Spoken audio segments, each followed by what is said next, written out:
বন্ধুরা, SIR sir sir শব্দের প্রকৃত অর্থ, কোন অর্থে ওই স্যার কথাটা ব্যবহৃত হয় এবং স্যার কাকে কাকে বলা যায়, স্যার বলার মতো যোগ্যতা কার কার আছে আর কার কার নেই, এই সঠিক জিনিসটা তোমরা কি আজ পর্যন্ত কেউ জানতে পেরেছো? জানতে পারোনি আর কেউ বলেও নি তোমাদের। আমি বলে দিচ্ছি, শোনো, সঠিক জ্ঞান অর্জন করতে পারবে তোমরা। আমরা মোটামুটিভাবে SIR স্যার স্যার বলতে মহাশয় বুঝি। আমরা স্যার কথাটা সাধারণত মাস্টারমশাইদের বলি, কলেজের প্রফেসরদের বলি এবং অন্যান্য একটু দামি মানুষকেও বলে থাকি স্যার। কিন্তু প্রকৃতপক্ষে তারা কি স্যার বলার যোগ্য, নাকি সেই যোগ্যতা তাদের আছে?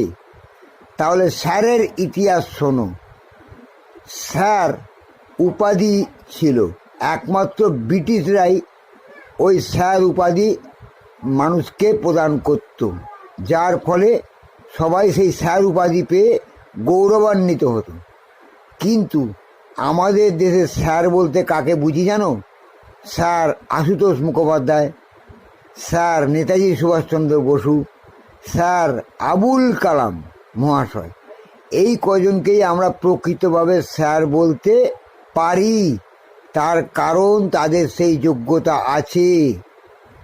স্যার কথার অর্থ হলো এস মানে স্যাটিসফাইড, আই মানে আইডেন্টিফিকেশান, আর মানে রেকমেন্ডেশন। এই তিনটে যোগ্যতা যাদের আছে, যাদের প্রতি বলা যায় যে এনার উপর স্যাটিসফাইড করা যায়, এনাকে আইডেন্টিফিকেশন করা যায়, একমাত্র এই ব্যক্তিকেই রেকমেন্ডেশন করা যায়, সেই ব্যক্তি হবে একমাত্র স্যার। বাকি কেউ স্যার হওয়ার যোগ্যতা অর্জন করতে পারে না। এটা খাঁটি বাস্তব সত্য কথা। তোমরা আজকে জেনে নিলে তো, এইবার তোমরা বোঝো যে স্যার কে হবে আর স্যার কে হবে না। যাকে তাকে স্যার বললে তো আর স্যার হয় না ভাই। স্যার হতে গেলে যোগ্যতা লাগে। আমরা সাধারণত স্যার মহাশয় ফহাশয় এসব বলে মানুষকে একটা ভালো মন্দ একটা কথা বলি, এছাড়া আর কিছু নয়। আসল স্যার তো তারাই যাদের যোগ্যতা আছে। বুঝতে পারলে?